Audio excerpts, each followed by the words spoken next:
இந்த வீடியோவில் நாம இன்னைக்கு பார்க்க போகிற டாபிக் கிளாஸ் 8ல் இருக்கக்கூடிய keeping time with the skies அப்படின்ற சாப்டர் தான் எக்ஸ்பிளைன் பண்ண போகிறோம். நம்ம சப்ஸ்கிரைபரில் 2-3 பேர் பர்டிகுலர் அந்த சாப்டர் எக்ஸ்பிளைன் பண்ணுங்க அப்படின்னு கேட்டிருந்தாங்க.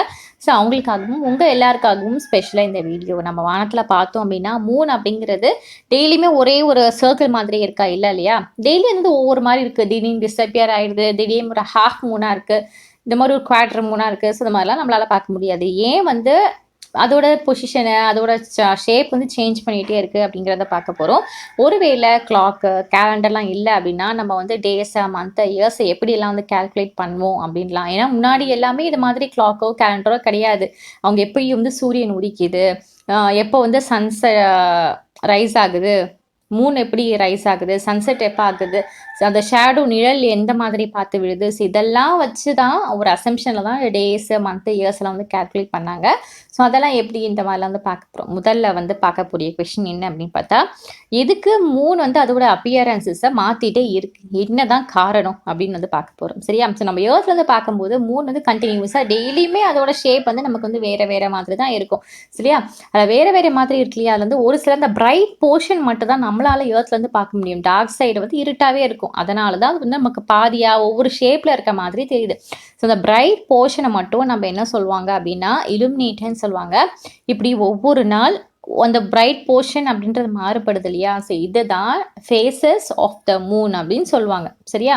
இந்த ஃபேஸஸ் ஆஃப் த மூன்லேயும் நிறைய வகை இருக்குது. முதல்ல வந்து வேனிங் பீரியட், அதாவது ஒரு ஃபுல் மூன் டே, பௌர்ணமின்னு சொல்லுவாங்களே, ஒரு ஃபுல் மூன் டே ஆனதுக்கு அப்புறமா அந்த பிரைட் போர்ஷன், அந்த நிலாவில் இருக்கக்கூடிய அந்த வெளிச்சமான பகுதி வந்து அப்படியே கொஞ்சம் கொஞ்சமாக டிக்ரீஸ் ஆகிட்டு வரும். அதுதான் நம்ம தேய்பிறை அப்படின்னு தமிழில் வந்து சொல்லுவோம் இல்லையா? ஒரு 15 நாள் தேய்பிறை, 15 நாள் வளர்ப்பிறை, அதில் ஒரு அமாவாசை ஒரு பௌர்ணமி வரும். ஸோ இதுதான் வந்து கணக்கு. ஃபுல் மூன் டே அப்படிங்கிறது பௌர்ணமி, ஃபுல்லாக மூன் இருக்கிறது, சர்க்கிள் ஃபுல்லாக இருக்கிறது. ஸோ அந்த ஃபுல் மூன் டேக்கு அப்புறமா அந்த பிரகாசம் பிரைட் வந்து கொஞ்சம் கொஞ்சமாக போர்ஷன் கம்மியாகிட்டே வரும். இந்த ஃபுல் சர்க்கிள்லேருந்து ஒரு ஹாஃப் சர்க்கிளுக்கு மாதிரி வரும் ஒரு வீக்கு. அதுக்கப்புறமா மறுபடியும் அதோட பிரைட்னஸ் போர்ஷன் வந்து மறுபடியும் தொடர்ந்து கம்மியாகிட்டே வரும். நெக்ஸ்ட் வீக் வந்து டோட்டலாக டிஸப்பியர் ஆகிரும். ஏன்னா நான் 15 நாள் மட்டும்தான் கணக்கு. 15 நாள் கழிச்சு என்ன ஆகுது, அமாவாசை ஆகுது, அமாவாசை ஆயிரும். சரியா? இப்படி இந்த கம்மியாகுது இல்லையா அந்த 2 வாரம், இந்த 2 வாரத்தான் நம்ம வந்து வேனிங் பீரியட் அப்படின்னு சொல்லுவோம். ஸோ வேனிங்னா என்ன, கம்மியாகிற அந்த ஸ்டேஜை, பிரைட் போர்ஷன் கம்மியாகிற ஸ்டேஜை தான் நம்ம வந்து வேனிங் பீரியட் அப்படின்னு சொல்லுவோம்.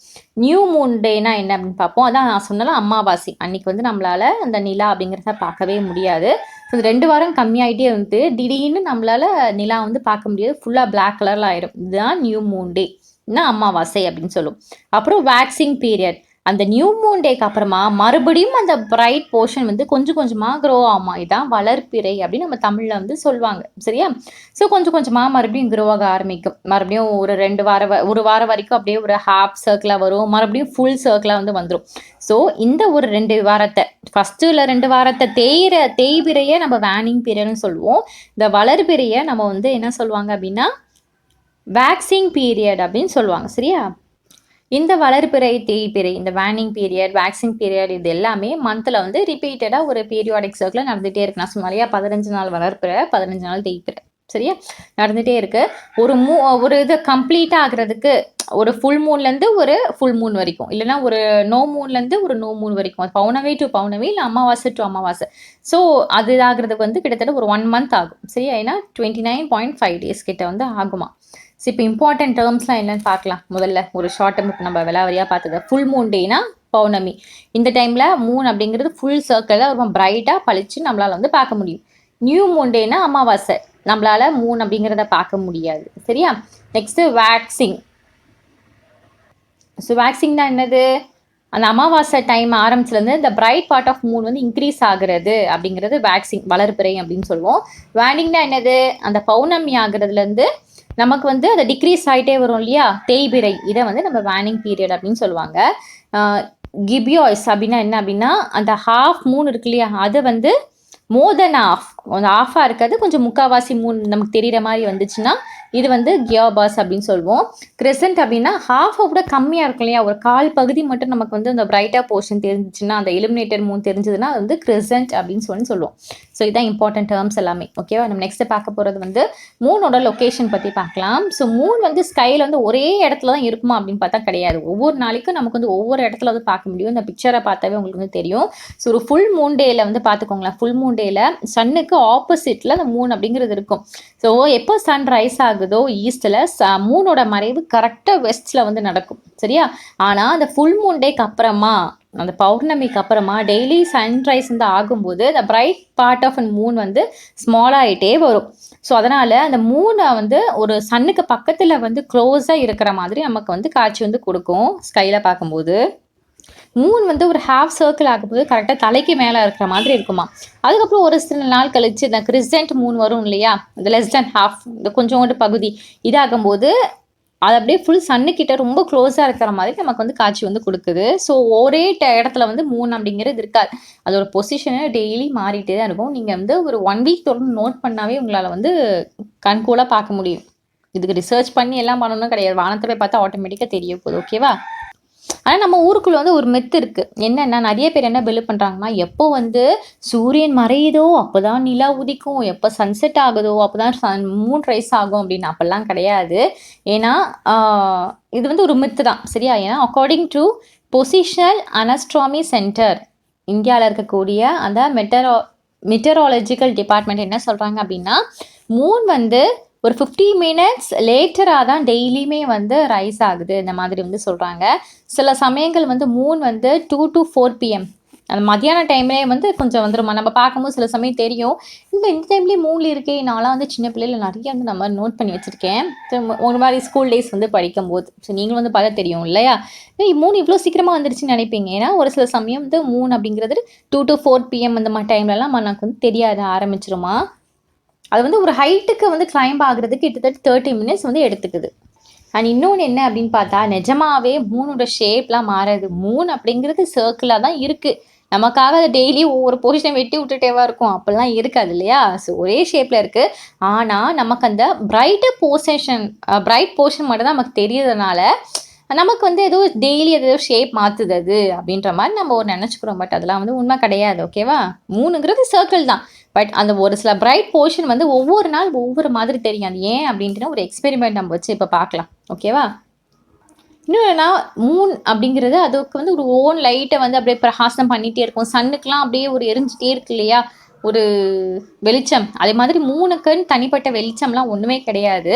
அது வந்து சன் லைட் வந்து விழுது இல்லையா அது மேலே. ஸோ அதுக்கிட்ட இருந்தது அந்த லைட்டை தான் உள்வாங்கி அதுதான் வந்து ரிஃப்ளெக்ட் பண்ணுது. அதனால நம்மளுக்கு வந்து ஒரு பிரைட்னஸ் வந்து நிலா அப்படிங்கும்போது ஒரு வெள்ளை கலரில் ஒரு பளிச்சுன்னு இருக்க மாதிரி இருக்குது. பட்டபடி அது வந்து எந்த ஒரு லைட்டெல்லாம் வந்து எமிட் பண்ணிகிட்டே எல்லாம் வந்து இருக்காது. மூன் அப்படிங்கிறது சர்க்கிளையாக இருக்கு இல்லையா, இந்த சர்க்கிளான இடத்துல எந்த இடத்துல அந்த சூரிய வெளிச்சம் படுதோ அந்த பிரைட் போர்ஷன் மட்டும் தான் நமக்கு தெரியுது. இப்போ வந்து பிக்சரில் பாருங்களேன். ஓகே, ஸோ மீதி இடம் எல்லாமே ரொம்ப டார்க்னஸ்ஸாகவே இருக்குது. மூன் வந்து ஏர்த்தை சுற்றி வரும்போது அதோட போர்ஷன் அதோட ஆங்கிள் எல்லாமே மாறுது. அதனால ஒரு சில பகுதி மட்டும் சூரியன் வெளிச்சத்தில் படுது, மீதி இடம் எல்லாமே டார்க்காகவே இருக்குது. ஸோ நம்மளால் ஏர்த்துலேருந்து ஒரு பாதி மூணு மட்டும் தான் நம்மளால் பார்க்க முடியும். அதாவது வெளிச்சம் படுற இடத்த மட்டும் தான். ஸோ வெளிச்சம் இல்லாத இடத்த நம்மளால் வந்து பார்க்க முடியாது. ஸோ ஒரு வெளிச்சம் வர்ற இடம் தான் நம்ம பார்க்குறோம் இல்லையா, மீதி பார்க்க முடியலையா. இதுதான் வந்து இந்த ப்ரொடெக்டிங் த ஃபேஸஸ் அப்படின்ற மாதிரி வந்து சொல்லுவாங்க. அதாவது fully illuminated, partly illuminated, not illuminated எல்லாமே என்னது ப்ரொடியூசிங் த ஃபேஸஸ். மூணோட அந்த ஷேப் ஏன் மாறுது அப்படிங்கும்போது அந்த எர்த் அண்ட் சன் இது ரெண்டுமே வந்து ஒரு கான்ஸ்டண்ட்டாக சேஞ்ச் அதோட ஆர்பிட்டில் வந்து சுற்றி வந்துகிட்டே இருக்கு இல்லையா. ஸோ அதனால் மூணுமே அதோட ஷேப் வந்து மாற்றுற மாதிரி நமக்கு தெரியுது. ஒரு சிம்பிள் மாடல் எக்ஸ்பெரிமெண்ட் வச்சு நம்ம வந்து பண்ண போகிறோம். வீட்டில் இருக்கக்கூடிய பொருட்கள் தான். நீங்கள் ஸ்டாண்டாக நின்றுக்கோங்க. உங்கள் முன்னாடி ஒரு ஏதோ பிக்சரில் பார்க்குறீங்களா, இது மாதிரி லைட்டுக்கு முன்னாடியோ டார்ச்சுக்கு முன்னாடியே நீங்கள் வந்து நின்றுட்டு கையில் வந்து ஒரு ஸ்டிக்கில் பால் ஒன்று வந்து வச்சுக்கோங்க. சரியா, இப்போ உங்களோட தலை இருக்கு இல்லையா, இதுதான் எர்த் அப்படின்னு அசியூம் பண்ணிக்கோங்க. இந்த பால் தான் மூன், டார்ச் தான் சன்லைட். சூப்பராக. இப்போது நீங்கள் அந்த பாலை வந்து நேராக அதுலேருந்து அப்படியே ஒரு சர்க்கிள் போர்ஷன் உங்களோட தலையை சுற்றி அப்படியே கொண்டு வரும்போது என்ன ஆகும் அப்படிங்கும்போது பார்த்துக்கோங்களேன். நீங்கள் பின்னாடி கொண்டு வரும்போது பொசிஷன் ஏவை பாருங்களேன். ஏல பாரும்போது உங்கள் தலைக்கு பின்னாடி இந்த பால் இருக்குது. பால் அப்படிங்கும்போது இந்த இடத்துல நிலா, ஓகேவா? ஸோ பால் இருக்குது, நிலா இருக்குது அப்படிங்கும்போது சூரியன் வெளிச்சம் வந்து டேரெக்டாக பின்னாடி இருக்க போர்ஷனில், முன்னாடி இருக்கக்கூடிய போர்ஷனில் விழும். ஸோ முன்னாடி இருக்கக்கூடியது உங்களுக்கு நல்லா ரவுண்டாக சூப்பராக தெரியும். ஆனால் நிலாவோட பின்பகுதி உங்களுக்கு தெரியுமா? தெரியாது. ஸோ அப்போவும் பாதி தான் நமக்கு வந்து தெரியுது. ஆனால் இப்படி முன்னாடி சைடில் இருக்கிறது நல்லா பளிச்சுன்னு ஃபுல்லாக தெரியுதுனால அதான் நியூ மூன் டே. இப்போ அப்படியே நீங்கள் ஃப்ரண்ட்டில் கொண்டு வரும்போது உங்களுக்கும் அந்த சன்னுக்கும் நடுவில் இந்த பால் அப்படிங்கிறது இருக்கும், இந்த மூன் அப்படிங்கிறது இருக்கும். அப்போது நீங்கள் பார்க்கும்போது இந்த ஃப்ரண்ட் பொசிஷனில் இருக்கக்கூடியது எதுவுமே வந்து வெளிச்சமே இல்லாமல் ரொம்ப இருட்டாக இருக்கும் இல்லை, ஏன்னா அந்த இடத்துல சூரியன் வெளிச்சம் எதுவுமே படலை, அந்த டார்ச்சோட வெளிச்சம் படலை. ஸோ இருட்டாக இருக்கும். ஸோ அதுதான் அமாவாசை அப்படின்ட்டு நோட் பண்ணியிருக்காங்க இல்லையா? ஸோ இதே மாதிரி அந்த பாலை நீங்கள் வந்து ஒவ்வொரு டைமில் இப்படி சுற்றி பார்க்கும்போதும் ஒரு போர்ஷன் மட்டும்தான் அந்த சூரியன் வெளிச்சம் படும். ஸோ அதுக்கேற்ற மாதிரி தான் அதோட வேனிங் பீரியடா, வேக்சிங் பீரியடா, ஸோ இந்த மாதிரி எல்லாமே வந்து சொல்லுவாங்க, ஓகேவா? ஸோ இதுதான் வந்து இந்த 3 வந்து எக்ஸ்பிரிமெண்ட். ஸோ இந்த பால் வந்து நீங்கள் சுற்றி வரீங்களா, அது எப்பயுமே வந்து ஒரு கேர்வ்டாக தான் இருக்கும். அதே மாதிரி தான் நம்ம 3மே வந்து ஏர்த்தை வந்து ஒரு கேர்வில் தானே சுற்றி வந்துட்டுருக்கு, சரி இல்லையா? நமக்கு ஒவ்வொரு மூமெண்ட்லேயும் இப்போ பார்க்கும்போது ஒரு ஹாஃப் மூன் மட்டும் தான் பிரைட்டாக இருக்கும். எப்பயுமே ஒரு ஹாஃப் மூன் வந்து ஒரு டார்க்காகவே தான் தெரியும் நமக்கு. ஸோ இந்த ஒரு இதை வந்து படிச்சுக்கோங்க, phases of name, okay? Phase name எல்லாமே வந்து பார்த்துக்கோங்க. லூனார் எக்லிப்ஸ் தான் என்ன? சந்திர கிரகணம் அப்படின்னா இந்த ஏர்த்தோட நிழல் இருக்கு இல்லையா, ஷேடோ, அது ஃபுல்லாகவே மூன் மேலே விழுறது தான் வந்து லூனார் எக்லிப்ஸ், சந்திர கிரகணம் அப்படின்னு சொல்லுவோம். இந்த லூனார் எக்லிப்ஸ் வந்து எப்பவுமே வந்து இந்த ஃபுல் மூன் டே இருக்குல்ல, பௌர்ணமி டைமில் தான் வந்து இதாகும். சோலார் எக்லிப்ஸ்னால் என்ன அப்படின்னு பார்த்தா சூரிய கிரகணம் அப்படின்னு அர்த்தம். இது வந்து அந்த அமாவாசை அன்னைக்கு இருக்கு இல்லையா, நியூ மூன் டே. ஸோ அன்னைக்கு தான் வந்து இது வந்து நடக்கும். இது என்னதான் நம்ம வந்து full moon day, new moon day எல்லாமே மாதம் மாதம் நம்ம வருது அப்படிங்கிறத பார்த்தோம் இல்லையா? ஆனால் இந்த சந்திர கிரகணமும் இப்போ மாதம் மாதம் வருமா, சூரிய கிரகணமும் மாதம் மாதம் வருமா அப்படின்லாம் பார்த்தா கிடையாது. ஒரு குறிப்பிட்ட வருஷத்துக்கு ஒரு தடவை அப்படின்ற மாதிரி கனெக்ட் பண்ணி தான் வரும், சரியா? ஏன்னா அந்த ஏர்த்து, சன்னு, மூன் இது எல்லாமே ஒரு நேர்கோட்டில் எப்போ மீட் ஆகுதோ, அதோட ஆர்பிட்டில் வளைவு பாதையில சுற்றி வந்துட்டு இருக்கோம் இல்லையா? சுற்றி வந்துட்டு இருக்கும்போது நேர்கோட்டில் எப்போ மீட் ஆகுதோ அப்போதான் இந்த கிரகணங்கள் அப்படிங்கிறது ஏற்படும். நம்ம வானத்தில் பார்த்தா டெய்லி நடக்கிற ஒரு விஷயம் என்னது, ஒரு டெய்லி நடக்கிற ஒரு மோஷன் எதுன்னு பார்த்தா சன் வந்து ஈஸ்ட் பக்கம் ரைஸ் ஆகுது, வெஸ்ட் பக்கம் அப்படியே சன்செட் ஆகுது. இது வந்து டெய்லி நடக்கிற விஷயம். இது வந்து ஒரு நாளில் நடக்கிற நேச்சுரல் சைக்கிள். ஸோ இதை தான் நம்ம வந்து primary unit of time keeping அப்படின்னு சொல்லுவோம். ஒரு நாள் எப்படி பண்ணுறோன்னா, ஓகே காலையில் சூரியன் உதிக்குது, சாயங்காலம் ஆச்சுன்னா சூரியன் மறையுது, ஸோ இது ஒரு நாள் கம்ப்ளீட் ஆகுது. ஸோ அப்படி வந்து ஒரு பிரைமரி யூனிட் டைமாக நம்ம வந்து வச்சுருக்கோம். நெக்ஸ்ட் வந்து மீன் சோலார் டேனா என்ன அப்படின்னு பார்க்கலாம். ஒரு ஆவரேஜாக ஏர்த்து வந்து ஒரு ஃபுல் ரொட்டேட் ஆக கம்ப்ளீட் ஆகிற டைம் என்ன அப்படின்னு பார்த்தா 24 ஹவர்ஸ் தானே சுற்றி வந்துக்கிறது, 24 மணி நேரம். ஓகே, இதுதான் வந்து 1 டே அப்படின்னு சொல்லுவோம். சன்னு வந்து அதே மாதிரி மேலே போகும்போது ஹைட்டுக்கு போகும்போது எவ்வளோ நேரம் அதோட ஷேடோ தெரியுமோ அதை பொறுத்து தான் அந்த டேயோட லென்த்தை நம்ம வந்து கால்குலேட் பண்ணுவாங்க. ஸோ அப்படி கால்குலேட் பண்ணி தான் நமக்கு ஆவரேஜாக சோலார்லேருந்து நம்ம என்ன எடுத்துக்கிட்டோம் அப்படின்னா, சோலாரோட டே அப்படின்னு பார்த்தா 24 ஹவர்ஸ், அதான் 1 டே அப்படின்ற மாதிரி கணக்கு எடுத்துக்கிட்டோம். அதே மாதிரி ஒரு கம்ப்ளீட் ஃபேஸ் ஆஃப் சைக்கிள் வர்றதுக்கு, அதாவது ஒரு ஃபுல் மூனோட இது, ஓகே, ஒரு ஃபுல் மூன்லேருந்து ஆரம்பிச்சு நெக்ஸ்ட்டு ஃபுல் மூன் வர்றதுக்கு கிட்டத்தட்ட 1 மந்த் ஆகும். அதாவது 29.5 டேஸ் கிட்ட ஆகும். ஸோ 1 மந்த் கிட்ட ஆகும். இதுதான் வந்து ஒரு மாதம் அப்படின்ற மாதிரி கணக்கு எடுத்துக்கிறோம். ஸோ இந்த கேலண்டர் கண்டுபிடிச்சது, டேஸை கால்குலேட் பண்ணது, வருஷங்கள் கால்குலேட் பண்ணது எல்லாமே வந்து கிரகங்களை வச்சு தான் அந்த காலத்திலேயே நிறைய மக்கள், இந்த ரோமானியன்ஸ், யூரோப்பியன்ஸ், ஸோ இது எல்லாமே வந்து கண்டுபிடிச்சு நமக்கு வந்து கொடுத்துருக்காங்க, ஓகேவா? இன்னும் சடனாக வந்து கண்டுபிடிக்கல, வருஷம் அதுக்கப்புறம் இப்போ அப்போவே அப்போ பாருங்கள் எவ்வளோ டெக்னாலஜிலாம் யூஸ் பண்ணி இந்த 12 மாதம் ஆகுது, அதையெல்லாம் அந்த வரையறைப்படுத்தி நமக்கு வந்து வச்சுருக்காங்க, ஓகேவா? அது மாதிரியே ஏர்த் அப்படிங்கிறது சன்னை சுற்றி வர்றதுக்கு உண்டான அந்த அதே மாதிரி ஏர்த் வந்து அந்த சன் அப்படி சுற்றி வரும் இல்லையா, அதோட ஃபுல் ரெவல்யூஷன் ஆகிற டைம் டேக்கன் வந்து எவ்வளோன்னு பார்த்தா 365 டேஸ் அப்படிங்கிறது. அந்த 365 நாள்லையுமே எல்லா சீசனுமே அடங்கும் இல்லையா? காலநிலை மாறிட்டே இருக்கும். ஸ்ப்ரிங் சீசன் வந்துட்டு போகும், சம்மர் வந்துட்டு போகும், ஆட்டம் வந்துட்டு போகும், வின்டர் வந்துட்டு போகும், இது எல்லாமே வரும். ஸோ இது வந்து ஒரு ஆனுவல் சர்க்கிள், ஓகே? ஒரு வருஷம் அப்படிங்கிறது ஆனுவல் சர்க்கிள். ஸோ என்ன பார்த்தோம், ஏர்த் வந்து தன்னைத்தானே சுற்றி வர்றதுக்கு அப்படிங்கிறது பார்க்கும்போது ஒரு ரொட்டேட் அப்படிங்கிறதுக்கு 24 ஹவர்ஸ். இந்த சன் வந்து அந்த சன்னை வந்து ஏர்த்து சுற்றி வர்றதுக்கு எடுத்துக்கிட்ட கால அவகாசம் எவ்வளவு? 365 டேஸ், அதாவது ஒரு 1 இயர், ஓகேவா? இப்போ இந்த 1 இயர் சொல்கிறோம் இல்லையா, 365 டேஸ், இதுலேயுமே ஒரு சின்ன ஒரு பாயிண்ட் வச்சுருப்பாங்க. என்னென்னா அந்த எர்த் வந்து சன்னை சுற்றி வர்றதுக்கு முழுமையாக ஒரு 365 நாள் தேவை இல்லையா, 365.25 டேஸ் வந்து தேவையா.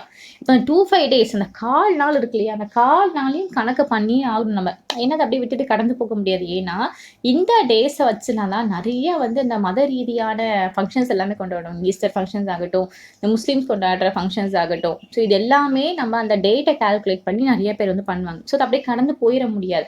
ஸோ இது கண்டுபிடிக்கிறதுக்காக தான் ஒரு கேலண்டர் ஒன்று வந்து வடிவமைச்சாங்க. ஸோ அந்த கேலண்டரோட அப்படியே ஒரு டோட்டல் சேனல் இப்போ நம்ம வந்து நிறைய அது வந்து எவால்வேட் பண்ணி தான் நம்ம இப்போ யூஸ் பண்ணுற கேலண்டர் அப்படிங்கிறது யூஸ் பண்ணிகிட்டே இருக்கோம். ஆனால் இன்னும் நிறைய நாடுகளில் அவங்க வந்து வேறு கேலண்டர், இப்போ நம்ம இந்தியாவில் யூஸ் பண்ணுற கேலண்டர் தான் அவங்களும் யூஸ் பண்ணுறாங்க அப்படின்னு பார்த்தா கிடையாது. சைனாலலாம் இன்னும் அவங்களோட way of style of calendar தான் யூஸ் பண்ணிகிட்டு இருக்காங்க. நம்ம இப்போ யூஸ் பண்ணுற கேலண்டர் அப்படிங்கிறது நிறைய திருத்தப்பட்ட ஒரு டேஸ் கொண்ட ஒரு நாளாக தான் வந்து இருக்குது. ஸோ இப்போ நம்ம வந்து டைப்ஸ் ஆஃப் கேலண்டர் அப்படிங்கிறத பார்க்கலாம். இதில் நிறைய டைப்ஸ் இருக்குது. முதல்ல வந்து லூனார் கேலண்டர் என்ன அப்படின்னு பார்த்தா, இது வந்து அந்த மூனோட ஃபேஸஸ் இருக்கு இல்லையா, ஸோ அதை பொறுத்து அமைஞ்சது தான் இந்த லூனார் கேலண்டர் அப்படின்னு சொல்லுவாங்க.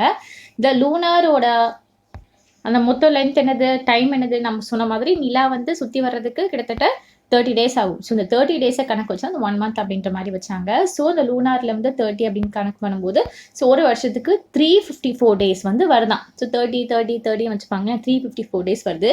ஆனால் இது வந்து இந்த சோலார் இயரை கணக்கு பண்ணும்போது கம்மி தான். ஏன்னா நம்ம சோலார் இயரில் என்ன சொல்லியிருந்தோம், ஒரு எர்த் வந்து சூரியனை சுற்றி வர்றதுக்கு உண்டான காலம் அவகாசமே உள்ளது 365. ஆனால் இது நம்ம 30 நாளுன்னு கணக்கு வச்சிருந்தா 354 தான் வருது. இப்போ பேலன்ஸ் நாட்கள் எல்லாம் மிஸ் ஆகுது இல்லையா, ஸோ அதுக்கு இன்னொரு லெவல் வந்து கொண்டு வரேன். ஓகே, ஸோ நம்ம இதை பார்த்துலாம். அந்த லூனார் வந்து நம்ம சோலார் இயரை வந்து கம்பேர் பண்ணும்போது ரொம்ப ஷார்ட்டடாகவே இருக்குது. அதனால் இந்த மந்த் எல்லாமே அடுத்த ஒரு சீசனுக்கு ஓவர் டைம் வந்து ஆயிடுது. நெக்ஸ்ட் வந்து சோலார் கேலண்டர் என்னன்னு பார்ப்போம். It's based on earth revolution around sun. நான் சொன்ன மாதிரி இந்த எர்த் வந்து சன்னை சுற்றி வருது இல்லையா, சூரியனை சுற்றி வர்றது இல்லையா, அந்த காலத்தை தான் இவங்க வந்து கேலண்டரை இது பண்ணியிருப்பாங்க. ஸோ இதில் வந்து அந்த சீசன்ஸ் எல்லாமே வந்து அடங்கிடும். ஓகேவா, இது வந்து கிரிகோரியன் கேலண்டர் இந்த மாதிரி கூட வந்து சொல்லுவாங்க. அந்த சோலார் கேலண்டரில் மோஸ்ட்லி நிறைய இடங்கள்ல இந்த கிரிகோரியன் கேலண்டர் வந்து பயன்பாடு வந்து இருக்குது. ஸோ இதில் வந்து கனெக்ட் பண்ணி பார்த்தோம் அப்படின்னா இந்த ஒரு வருஷம் தானே கனெக்ட் பண்ணுறாங்க. ஸோ வந்து 365 டேஸ் அப்படிங்கிறது வருது. இதில் என்ன பிரச்சனைனா, நான் சொன்ன மாதிரி ஃபஸ்ட்டே சொன்னேன் இல்லையா, இதில் 365னா எக்ஸாக்ட் 365 டேஸ் வந்து கம்ப்ளீட் ஆகலை, 365.25 டேஸ். ஓகே, ஒரு கால் நாள் கணக்காகுது.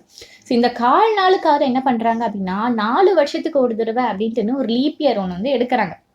எடுத்துட்டு அதாவது பிப்ரவரி மாதத்தில் 29 அப்படிங்கிறத 4 வருஷத்துக்கு ஒரு தடவை தான் வரும் இல்லையா.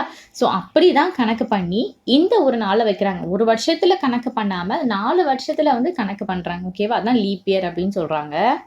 இந்த லீப் இயருக்குன்னு ஒரு ரூல் எல்லாமே இருக்குது. அப்போ எனக்கு இந்த வருஷம் பிடிச்சதுனால லீப் இயராக கணக்கு எடுத்துக்கிறேன் அந்த மாதிரிலாம் சொல்லி வைக்க முடியாது. அதாவது இதுக்குன்னு ஒரு இயரை வந்து 4ஆக டிவைட் பண்ணணும். டிவைட் ஆகும்போது அது டிவைட் ஆச்சு அப்படின்னா அது லீப் இயர். டிவைட் ஆகலைன்னா லீப் இயர் கிடையாது. ஸோ டிவைட் ஆச்சு அப்படிங்கும்போது இந்த வருஷம் டிவைட் ஆகுது. ஸோ நம்ம இதில் February 29 வந்து ஆட் பண்ணிக்கலாம். அந்த மாதிரி வந்து செட் பண்ணி வச்சாங்க.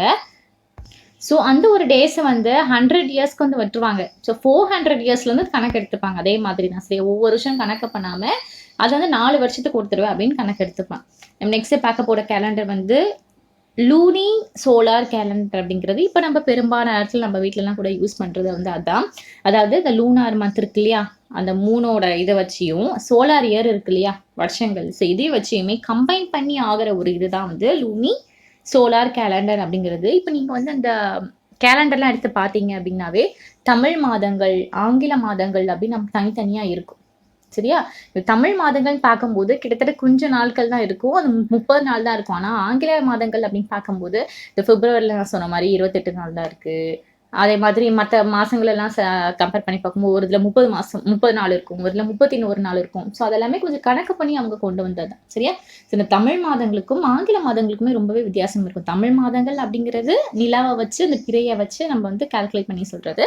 ஆங்கில மாதங்கள் அப்படிங்கிறது நம்ம வந்து இந்த சோலார் இது ஓகே, அந்த ஏர்த்தை வந்து சன்னை சுற்றி வர அந்த காலநிலையை வச்சு வந்து கண்டுபிடிக்கிறது. ஸோ இதுவுமே ரெண்டுமே சேர்ந்தது தான் இந்த லூனி சோலார் கேலண்டர் அப்படிங்கிறது.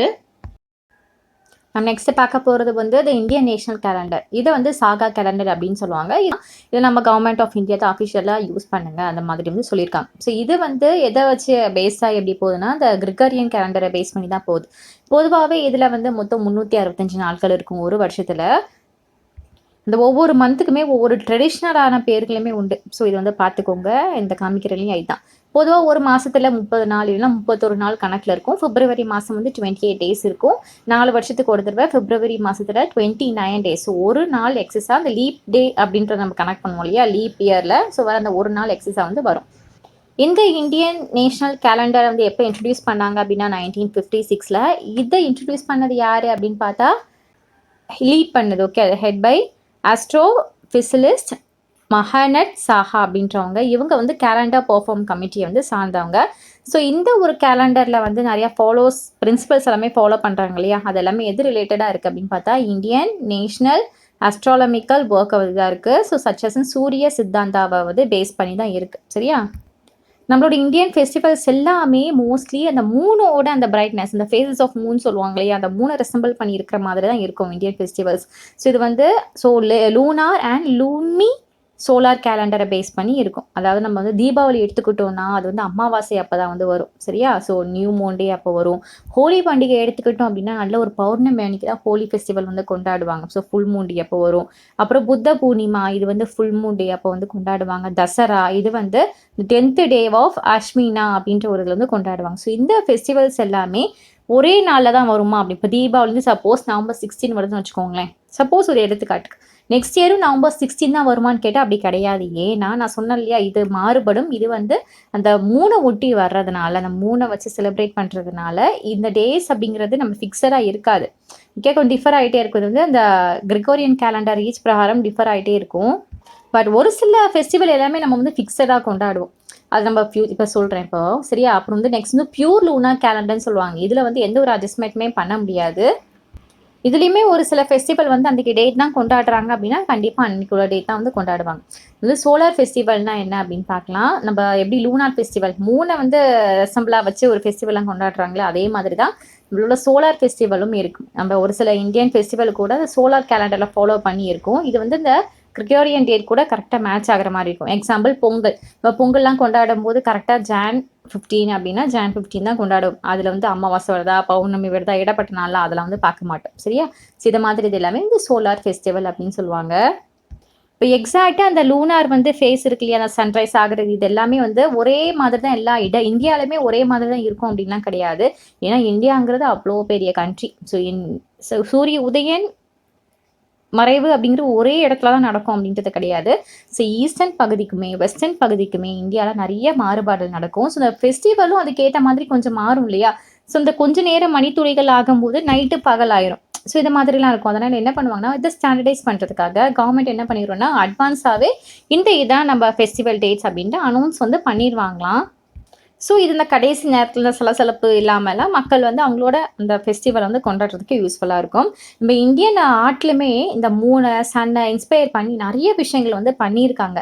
நிறைய மியூசிக் வந்து மூணை பற்றின இருக்குது. அதாவது இந்த சந்திர கவுன்ஸ், அந்த சந்திர நந்தன், இந்த எல்லாமே ராகத்தோட பேர். ஸோ அந்த மூணை வந்து இன்ஸ்பயர் பண்ணி உருவாக்கப்பட்ட ராகங்கள் தான் இதெல்லாம். அப்புறம் டான்ஸில் வந்து ஒரு சில கெஸ்டர்லாம் இருக்குது. நம்ம பரதநாட்டியம் வந்து எஸ்பெஷலியாக முத்ரான்னு சொல்லுவோம் இல்லையா, அதில் வந்து சந்திரகலா, அர்த்த சந்திரா, இந்த மாதிரி முத்ராஸ் எல்லாமே பரதநாட்டியத்தில் நம்மளோட சந்திரனை வந்து இன்ஸ்பயர் பண்ணி உருவாக்கப்பட்டதான். அப்புறம் விஷுவல் ஆர்ட்டில் வந்து பாருங்கள், இந்த பிக்சரில் பார்க்குறீங்களே, இது ஒரு ட்ரெடிஷ்னல் பெயிண்டிங் இது. ஸோ இது வந்து சன்னையும் மூணையும் இன்ஸ்பயர் பண்ணி அது மூலியமாக அந்த கல்ச்சர் சிக்னிஃபிகன்ஸை வெளிப்படுத்துகிற மாதிரி தான் இந்த ஆர்ட்ஸ், இந்த ஓவியங்கள், இந்த இது எல்லாமே சிற்பங்கள் எல்லாமே வந்து இருக்கும். சரியா, இப்போது நம்ம எதுக்காக ஒரு ஆர்டிஃபிஷியல் சேட்டலைட்டை வந்து ஸ்பேஸில் வந்து நம்ம வைக்கிறோம் அப்படின்னு பார்ப்போம். மொத்தம் சேட்டலைட் அப்படின்றது 2 டைப்ஸ் இருக்குது. நீங்கள் சின்ன வயசுலேருந்தே படிச்சுட்டு வந்திருப்பீங்க. ஸோ 2 டைப்ஸ் இருக்குது. ஒன்று வந்து நேச்சுரல் சேட்டலைட், இன்னொன்று ஆர்டிஃபிஷியல் சேட்டலைட் அப்படிங்க. நேச்சுரல் சேட்டலைட்ஸ் அப்படிங்கிறது நம்மளோட மூன் தான். ஸோ நம்மளோட ஏர்த்தை வந்து சுற்றி வந்துகிட்டே இருக்குல்ல, இது வந்து நேச்சுரல் சேட்டலைட். இன்னொன்று வந்து ஆர்டிஃபிஷியல் சேட்டலைட்னா மேன்மேடு, நம்ம உருவாக்கப்பட்ட சேட்டலைட். இந்த உலகத்தோட அந்த இடங்கள் எப்படி மாறுது, என்னென்ன மாதிரிலாம் ஃப்யூச்சரில் வந்து ஏற்பட போகுது, ஒரு வேல்கனம் வைக்கிறதாகட்டும், ஒரு மலை சீட்டமாகட்டும், இது எல்லாமே கண்டுபிடிக்கிறதுக்கு ஒரு சேட்டலைட் அப்படின்றத கண்டுபிடிச்சாங்க. இப்போ ஏகப்பட்ட சேட்டலைட்டை வந்து நம்ம மேலே வானத்தில் வெளியே வந்து அவுட்டரில் வந்து பறந்துகிட்டே தான் இருக்குது. ஸோ இது நிறைய கண்ட்ரீஸ் வந்து அனுப்புவாங்க, நிறைய ஆர்கனைசேஷன் வந்து இது வந்து அனுப்புவாங்க. இது எங்கே செட் பண்ணி வைப்பாங்கன்னா, அந்த எர்த் வந்து சுற்றி வந்துட்டு இருக்கு இல்லையா, அதோட ஆர்பிட். ஸோ அங்கே போய் கரெக்டாக வந்து பிளேஸ் பண்ணுவாங்க. ஏன்னா அதை பார்த்துட்டு அந்த எர்த்துக்கு விட்டான அந்த ஏதாவது மாறுகள் நடக்க போதா அப்படின்ட்டு நமக்கு வந்து கரெக்டாக எல்லாமே வந்து சொல்லிகிட்டே இருக்கும். ஸோ இது எல்லாமே வந்து ஆர்டிஃபிஷியல் சேட்டலைட். ஆர்டிஃபிஷியல் சேட்டலைட்டோட பர்பஸ் என்ன, ஃபங்க்ஷன் என்ன அப்படின்னு பார்த்தலாம். அதோட அப்பியரன்ஸ் பார்க்க எப்படி இருக்குன்னா ரொம்ப ஸ்மாலாக இருக்கும். அதாவது நேச்சுரல் சேட்டிலைட்னா நிலா அளவுக்குலாம் பெருசா இருக்காது இல்லையா? அது கம்பேர் பண்ணும்போது என்னன்னாலும் சின்னது தான். சும்மா ஸ்மாலா இருக்கும். ரொம்ப பிரைட்டாவே இருக்கும். அது அதோட டாட்ல குறிக்கப்பட்ட ஒரு டாட் குடுத்துருப்பாங்க அதோட ஆர்பிட்ல. ஸோ அது பிரகாரம் அந்த டாட்ல கன்டினியூஸா மூவ் ஆகிட்டே இருக்கும் நம்ம ஸ்கைல பார்க்கும்போது. ஸோ இது வந்து இந்த அந்த ஒரிஜினல் ஆர்பிட் இருக்கு இல்லையா? அதுலருந்து அந்த ஒரு ஃபியூ 100 கிலோமீட்டர்ஸ் வரைக்கும் கொஞ்சம் சேட்டிலைட் வந்து கொஞ்சம் தூரமாவே இருக்குமாம். சரியா? ஸோ இது எதுக்காக இந்த சேட்டிலைட் யோட யூசஸ்லாம் என்னன்னு பார்த்தா, கம்யூனிகேஷன் பர்ப்பஸ்க்காக டிவி, டெலிஃபோன், இன்டர்நெட் இது மாதிரி கம்யூனிகேஷன் பர்ப்பஸ்க்கு நெறைய சேட்டிலைட் நம்ம இதுல வானத்துல சுத்திட்டு இருக்கு. அப்புறம் நேவிகேஷன் பர்ப்பஸ்க்காக ஜிபிஎஸ், மேப் சர்வீஸ் இது மாதிரிலாம் கண்டுபிடிக்கிறதுக்கு நம்ம சேட்டிலைட் நெறைய இருக்கு. அப்புறம் வெதர் மானிட்டர் வந்து பண்றதுக்கு, அப்புறம் தான் டிசாஸ்டர் மேனேஜ்மெண்ட்காக ஏதாவது ஒரு ஃப்ளட் வரப்போதா, சைக்ளோன் வரப்போதா அப்படின்னு முன்னுக்கூட்டியே தெரிகிறதுக்கு இந்த மாதிரி சேட்டிலைட் நெறைய இதெல்லாம் வந்து ரிசர்ச் பண்ணிட்டு இருக்காங்க. அப்புறம் சயின்டிஃபிக் ரிசர்ச்க்காகவும் ஸ்பேஸை பத்தி ரிசர்ச் பண்ண, அட்மாஸ்பியரை பத்தி, நம்ம எர்த்ல நடக்கக்கூடிய மாற்றங்களை பத்தி, பரிமாணங்களை பற்றி இதெல்லாம் தெரியறதுக்காகவும் இந்த மாதிரி சேட்டிலைட் எல்லாமே வந்து யூஸ் பண்றாங்க. இப்போ அந்த சேட்டிலைட்டோட ஒரு சில மிஷன் அந்த நேம்ஸ் வந்து நம்ம பாப்புலரா என்ன இருக்கு அப்படின்னு பார்ப்போம். முதல்ல வந்து கார்ட்டோசாட் சர்வர் அப்படின்றது சாரி கார்ட்டோசாட் சீரிஸ் அப்படிங்கிறது இது ஒரு ஹை ரெசல்யூஷன் சேட்டிலைட் அப்படின்னு சொல்லலாம். இது நிறைய இமேஜஸ்லாம் கிளிக் பண்ணி நமக்கு அனுப்பிச்சு வைக்கும். ஸோ இல்லையா இது எதெல்லாம் அப்படின்னு பார்த்தா அதை மேப் பண்ணுறதுக்கு, சிட்டி பிளானிங்க்கு, டிசாஸ்டர் ரெஸ்பான்ஸ் எல்லாமே இது வந்து பார்த்துக்குமா. இந்த கார்ட்டோசாட் இமேஜ் வந்து அந்த சாயில் அனலைஸ் பண்ணும், லேண்டோட யூஸ் பண்ணும், வெஜிடேஷன் எல்லாமே நமக்கு வந்து அனுப்பிச்சு வைக்கும். நெக்ஸ்ட் சேட்டிலைட் வந்து ஆஸ்ட்ரோசாட் அப்படிங்கிறது இது வந்து ஒரு அப்சர்வேட்டரி சேட்டிலைட் அப்படின்னு சொல்லலாம். நம்ம அந்த ஸ்டார்ஸ் வானத்தில் இருக்கக்கூடிய இந்த ஸ்டார்ஸ் பற்றி மற்ற அந்த செலிஷியல் ஆர்பிட்ஸ்லாம் இருக்கும் இல்லையா? ஸோ இதை பற்றிலாம் வந்து ஆராய்ச்சி பண்ணி நமக்கு வந்து பூமிக்கு வந்து ரிப்போர்ட் வந்து அனுப்பிட்டே இருக்கும். அதுக்கப்புறம் சந்திராயன் 1, 2, 3 இது வந்து மூனோட மிஷன். மூணில் ஏற்படக்கூடிய மாற்றங்கள், அங்கே போய் அந்த மூனோட மண் எல்லாமே எடுத்து ரிசர்ச் பண்ணுறது, மூணில் தண்ணி இருக்கா, என்னெல்லாம் இருக்குது, மனிதர்கள் வாழ தகுந்தமான இடமா, இந்த மாதிரி அந்த மூணை பற்றி எல்லா ஆராய்ச்சிகளுமே பண்ணுறது இந்த சந்திராயன் 1, 2, 3 இது வந்து மேற்கொள்ளுது. ஆதித்யா 1 எப்படி சந்திராயன் நிலா எடுத்து பண்ணுதோ, ஆதித்யா அப்படிங்கிறது இந்த சன்னை பற்றின ஒரு உண்டான அந்த ஸ்டடீஸ் எல்லாமே பண்ணிட்டு இருக்கு. இப்போ கூட நம்ம வெற்றிகரமாக அந்த சந்திராயன் ஆதித்யா L1 வந்து நம்ம லான்ச் பண்ணோம். ஸோ அதில் அந்த சன்னில் ஏற்படக்கூடிய மாற்றங்கள் எல்லாமே இது நமக்கு வந்து பூமிக்கு வந்து தொடர்ந்து ரிப்போர்ட் வந்து இன்ஃபர்மேஷன் கொடுத்துட்டே இருக்கும். மங்கள்யான் இது வந்து அந்த மார்ஸோட ஆர்பிட்டர் மிஷன் சொல்றாங்க. மார்ஸில் வந்து மனிதர்கள் வாழ முடியுமா, அதில் என்ன மாதிரி மாற்றங்கள்லாம் இருக்குது, தட்பவெப்பநிலை எப்படி இருக்குது, தண்ணி எப்படி இருக்குது, ஸோ இந்த மாதிரி எல்லாமே வந்து நமக்கு வந்து சொல்லிகிட்டே இருக்குது தான் மங்கள்யான் இந்த ஒரு சேட்டலைட் அந்த ஒரு மிஷன் சொல்லலாம். நெக்ஸ்ட் வந்து ஸ்டூடெண்ட் சேட்டலைட். நம்ம ISRO வந்து ஃபுல்லாக ஒரு ஸ்டூடெண்ட்ஸ்க்கும் நம்ம என்கரேஜ் பண்ணணும், சப்போர்ட் பண்ணணும். ஏன்னா ஃபியூச்சர் ஜெனரேஷனுக்கே அவங்க தான் இல்லையா? அதுவும் அதுக்காக வந்து ஸ்டூடெண்ட்ஸை வந்து நிறைய நீங்கள் இந்த மாதிரிலாம் இது பண்ணுங்கள், நம்ம லான்ச் பண்ணலாம் அப்படின்லாம் சொல்லி வச்சு நிறைய என்கரேஜ்லாம் வந்து பண்ணியிருக்காங்களாம். ஸோ ஸ்டூடெண்ட்ஸுமே நிறைய சின்ன சின்ன சேட்டிலைட்லாம் வந்து லான்ச் பண்ணியிருக்காங்க. அதாவது அசாடி சேட், இன்ஸ்பயர் சேட் 1, ஜுன்கோ இந்த மாதிரி சேட்டிலைட் எல்லாமே வந்து வச்சுருக்காங்க. இப்போ நம்ம வானத்தில் பார்க்கும்போது எப்படி ஒரு ஆர்டிஃபிஷியல் சேட்டிலைட் நம்ம கண்டுபிடிக்கிறது அப்படின்னு பார்க்குறதுக்கு நான் சொன்ன மாதிரி ஸ்மாலாக இருக்கும், பிரைட்டாக இருக்கும். ஸோ இது வந்து அந்த குறிப்பிட்ட டாட்ஸில் வந்து மூவ் ஆகிட்டே இருக்கும்னு சொன்னோம் இல்லையா? ஸோ இது வந்து நம்மளால் வந்து மோஸ்ட்லி சன்செட்டு இல்லைனா சன்ரைஸ்க்கு முன்னாடி இந்த மாதிரி டைம்லலாம் நம்மளால் வந்து பார்க்க முடியும். ஒரு சின்ன ஸ்டார் மாதிரி இருக்கும் சரியா? ஸோ இந்த ஒரு சேட்டிலைட்டை நம்ம டெலிஸ்கோப் இல்லாமல் கூட பார்க்கலாம். ஏன்னா பக்கத்தில் ஒரு வேளை அந்த சேட்டிலைட் இருந்துச்சுன்னா நம்மளால் டெலிஸ்கோப் இல்லாமல் கூட ஈவினிங் நைட் டைமில் எல்லாமே வந்து பார்க்க முடியும். ஸோ இப்போ நிறைய அந்த ட்ராக் பண்ணுறதுக்கு அந்த சேட்டிலைட் ட்ராக்கிங் எங்கே போயிட்டுருக்கு அப்படிலாம் கண்டுபிடிக்கிறதுக்கு நிறைய மொபைல் ஆப்ஸ், வெப்சைட்லாம் கூடவே வந்திருக்கு. இந்த சேட்டலைட் எல்லாமே அப்போவே எல்லாம் அனுப்பிச்சிட்டு இருக்காங்க. எப்போ அனுப்புகிறாங்க இல்லையா? அது ஒரு கட்டத்தில் ஓல்ட் ஆகும், இல்லைன்னா அது ஒர்க் ஆகாமல் போகும். அதே மாதிரிலாம் என்ன ஆகும்னா இப்படி ஓல்ட் ஆகி ரொம்ப ஒர்க் ஆகாமல் போகிறதே நம்மளோட வானத்தில் நிறைய ஸ்பேஸ் ஜங்காக அந்த குப்பை மாதிரி ஃபுல்லாக அங்கே எங்கேன்னு பரவிட்டே தான் இருக்குமா. அதை சுற்றிட்டே இருக்கும். ஏன்னா கிராவிட்டி கிடையாது, ஸோ கீழே விழாது, அங்கே எங்கேன்னு பறந்துட்டே தான் இருக்கான்.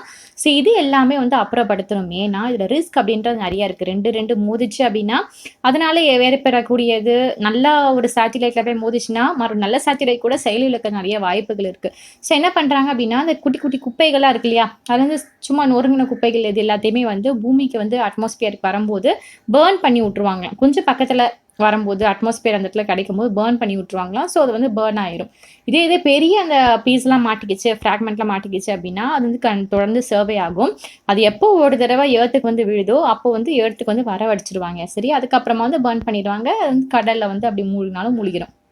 அப்புறம் நிறைய கண்ட்ரிஸ் ஏஜென்சி எல்லாமே ஒன்றா கொலாபரேட் பண்ணி இதுக்கு ஒரு சொல்யூஷன் வந்து கண்டுபிடிக்கிறாங்க. ஏன்னா இப்படி சுற்றிட்டே இருக்கிறது மற்ற நல்லா செயல்படுத்தக்கூடிய சேட்டலைட்டுக்குமே ஆபத்து. நம்ம விண்வெளியும் இவ்வளோ ஒரு குப்பை கிடங்கு இருக்குது அப்படிங்கிறது ஒரு மோசமான ஒரு விஷயம் தான் இல்லையா? ஸோ இதெல்லாமே ரிமூவ் பண்ணணும் அப்படின்ற மாதிரி நிறைய அதுக்கான ஆர்கனைஸ் எல்லாமே வந்து இனிஷியேட்டிவ் எடுத்து பண்ணிட்டு இருக்காங்க. நெக்ஸ்ட் பார்க்க போகிற கடைசி டாபிக் வந்து விக்ரம் சாராபாய் அப்படிங்கிறது. இது எங்கே இருக்குது அப்படின்னு பார்த்தா திருவனந்தபுரத்தில் இருக்கக்கூடிய ஒரு ஸ்பேஸ் சென்டர். ஸோ இதில் மோஸ்ட்லி என்ன ஃபோக்கஸ் பண்ணுறாங்க அப்படின்னா அந்த ராக்கெட் லான்ச் இது பண்ணுறது, அப்புறம் லான்ச் த வெஹிக்கல் டெக்னாலஜி எல்லாமே வந்து பண்ணிட்டு இருக்காங்க. ஸோ இந்த ஒரு இந்தியன் ஸ்பேஸ் ப்ரோக்ராமை வந்து father of Indian space program அப்படின்ற மாதிரி வந்து சொல்கிறாங்க. ஸோ இதோட இந்த வீடியோ முடிஞ்சுது. உங்களுக்கு வேறு ஏதாவது டவுட் இருந்துச்சுன்னா கமெண்ட் செக்ஷனில் கமெண்ட் போடுங்க. ஷூராக உங்களுக்காக வீடியோ போடுறேன். தேங்க்யூ.